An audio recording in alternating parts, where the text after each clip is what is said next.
Good morning. I am Celeste Padilla. I am a Mexican-American woman in my late 50s. I have dark brown hair, which has never been dyed, by the way. I just had to get that in. And I use she, her pronouns. So it's that time of year again. You know, college football is in full swing, and visitors are streaming into Austin for ACL. Oh, and also, each week we've been hearing from people speaking on behalf of stewardship. This is the final Sunday before Commitment Sunday, when we come together and make our pledges. Previous members have spoken eloquently about the reasons they love First UU. They cite the thought-provoking sermons, the joyful music, the rewarding sense of community, and the robust religious education programs for youth and adults. They cite how good it feels to be working alongside people with shared values.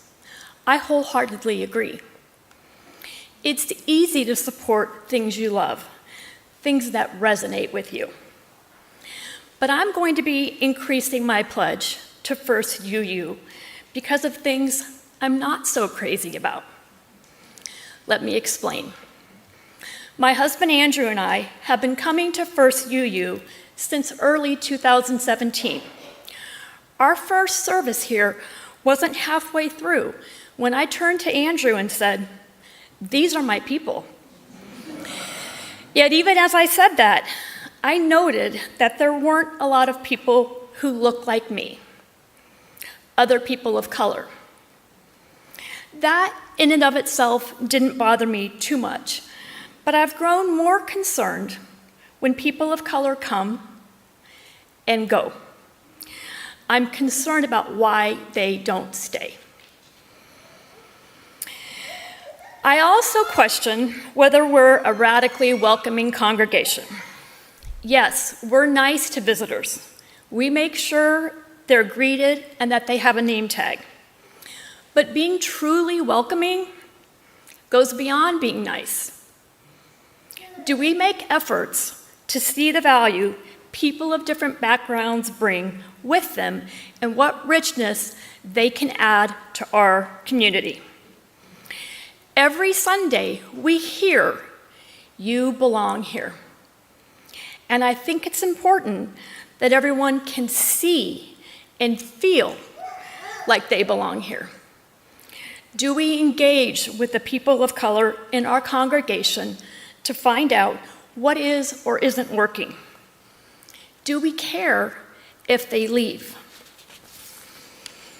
During the interim period, after we lost our senior minister, Meg Barnhouse, we had some great guest ministers, one of whom, Julica Herman de la Fuente, was the first and only Latina I've ever seen at the pulpit at any church. I was surprised by how emotional that made me. And while I'm very grateful for Reverend Chris and the staff we have, I can't help but wish that the First UU community could look just a little more like me and more like Austin. So when Andrew and I sit down to discuss our pledge for 2025, we'll be increasing it because of how much we love this church and because of the work that needs to be done. After all, building the beloved community starts right here with all of us. I hope you'll join me.